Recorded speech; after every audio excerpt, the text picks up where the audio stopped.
Okay, so if we have exponential equations where we're not able to write both sides with the same base, we need another method, and that method involves using logarithms. So let's look at our first situation. I now have 2 to the x equals 7. Okay? I don't know the power on 2 that gives me 7. I know that 2 to the third is 8, and 2 squared is 4.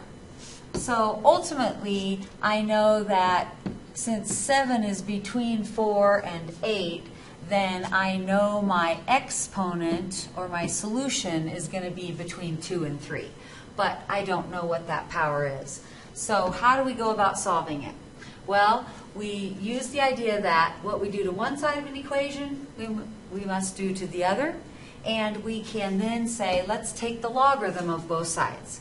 It does not matter what base logarithm you use. I typically recommend you use either common log base 10 or natural log base e. This is base 2. We could use log base 2, but then the problem leads to entering things in our calculator. Our calculator only does logarithms base 2 or base e. So it doesn't matter which one you use, common log or natural log. I'm going to go ahead and use common log. So I'm going to take the log base 10 of both sides. Okay, now once we've done that, the reason we use logarithms is because we have this handy property, although it's called the power rule of logarithms, that says if I'm taking the logarithm of any base of some exponential expression, so I have my m as my base and p as my power. The power rule says that you can rewrite that in an equivalent form by basically bringing down your p and writing it times the logarithm of the base m. So it's the idea that you can rewrite it so there is no exponent on the expression in your logarithm. So you can kind of bring that power down out front. Okay, so that's what we're going to use here. We're going to use the power rule for logarithms, or what's one of our properties, all right, to bring our exponent down. It's because I want to be able to isolate that exponent, get it all by itself. So the left-hand side I'm going to write as x times the log of 2 is equal to the log of 7. All right, now basically the log of 2 is just a number. I don't know its exact value. I could use a calculator to get an approximation. And the log of 7 is a number. So this is a linear equation. So I want to isolate x. So it's being multiplied by the log of 2. Therefore, I am going to divide by the log of 2. And when I divide on the left, I must divide the right side by that same number.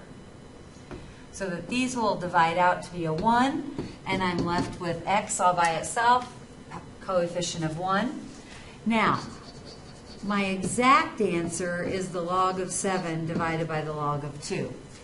Okay? So if you're giving an exact value, this would be your solution.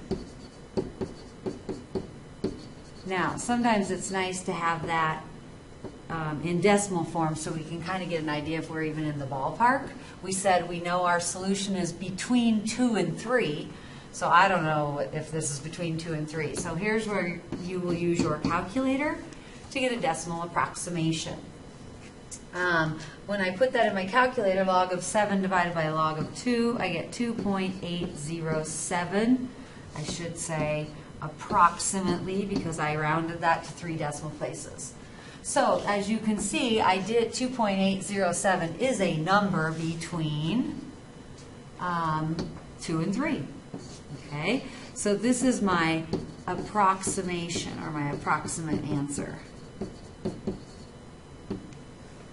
Okay, now if we look at this graphically, here my horizontal line is the graph of y equals 7, and I have my exponential function, y equals 2 to the x, so I can see that those two graphs intersect at the point 2.807 as my x value. So there's shows me graphically that my solution is correct. Now, I don't expect you to do it graphically unless you have some kind of a graphing utility, but I always think that's nice to have a visual representation. Okay, now, in my first example, my exponential expression was isolated on the left-hand side, and I had one number on the right. So anytime you're solving an exponential equation where you have to use logarithms, you need to make sure that your exponential expression is isolated on one side of the equation. And which I have here is the situation on the left. And then on the right, I just have some number. Okay? Or you could have one exponential expression on both sides. That would work as well.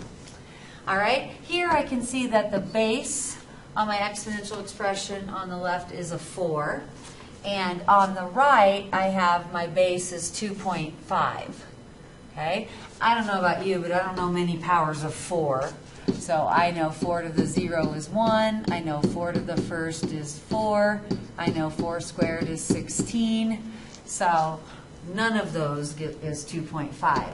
I do know then that 2.5 is between 1 and 4, which tells me then that my solution, or my, well, not necessarily x, but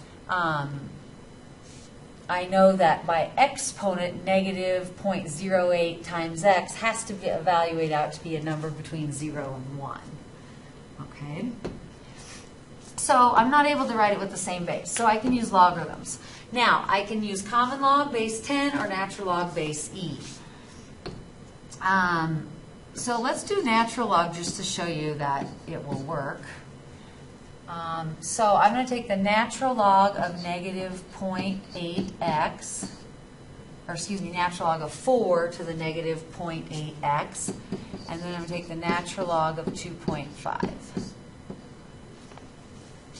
Okay? So the idea is I used logarithms, so I could use one of my properties or my power rule to bring down that exponent. So use our power rule for logarithms to rewrite the left-hand side in an equivalent form. So that's negative 0.8x times the natural log of 4 is equal to the natural log of 2.5. Okay. Now remember, this is multiplication, and this is actually multiplication here, the negative 0.8x times x. Gives us multiplication there. So I'm trying to get x all by itself. So I'm going to divide by those two numbers. Natural log of 4 is a number and negative 0.8 is a number. So I'm going to get rid of, divide by the coefficient on x, so to speak. So 0.8 times the natural log of 4 is what I'm going to divide both sides by. All right. So that leaves me then the 0.8's divide out, the natural logs of 4 divide out, and I'm left with x. Once again, I like to write my exact solution and then get a decimal approximation.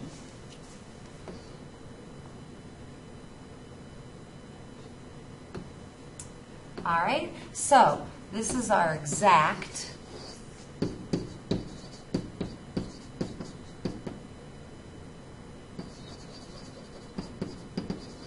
And decimal approximation, you need to be careful when you punch this in your calculator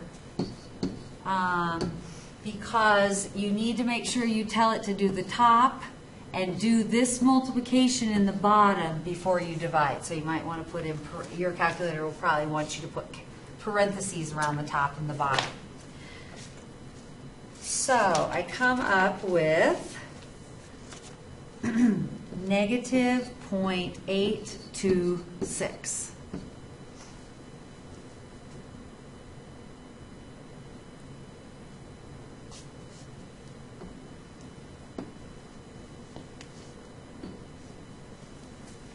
Now, just real quick, I want you to try and put this in your calculator, but I would like you to use common log, log base 10. So log of 2.5 divided by negative 0.8 times the log of 4. So if you put that in your calculator, you should get the same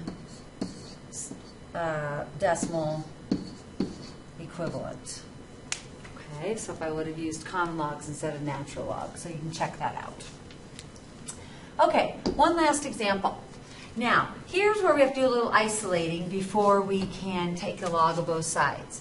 So here, my exponential expression is e to the x. Well, actually, it is, that term is 2e to the x, but I have to just isolate just the exponential expression part. Okay? So I need to isolate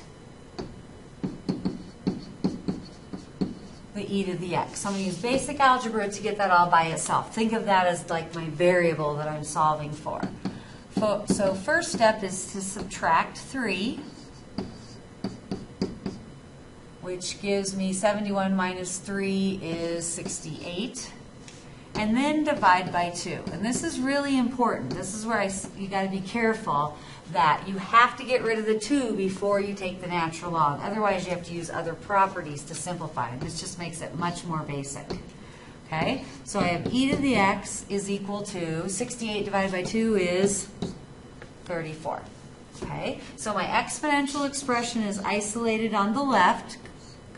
Okay? There's nothing that's being multiplied by other than a 1. And I've got my constant or my number on the right. Okay, now I'm ready to take the log of both sides because I don't know what power on e gives me 34. Here's where, if it's base e, definitely use natural log because it'll save you a little bit of work or a step. Okay, so I'm going to take the natural log of both sides. So the natural log of e to the x is equal to the natural log of 34. Okay? And on the left side presents us with a really cool situation. First of all, if you use the power rule, you then have x times the natural log of e. Well, we talk about this, that the natural log of e is basically saying e to what power is e? Well, the natural log of e is 1, so I end up with x times 1, which is x. So by using the logarithm with the same base as my exponential expression, one is undoing the other. Remember, they're inverses. And all I have left is my x, and I don't have to isolate, I don't have to do anything to get x all by itself. The other thing you can think of is you can just go right from here and say, okay, natural log of e to the x. Logarithms are exponents. So I'm trying to figure out the exponent on base e that gives me e to the x. Well, it's going to be x. Okay, so right now I have my solution. X is the natural log of 34. And then if we want a decimal approximation, we could put that into the calculator and get 3.526.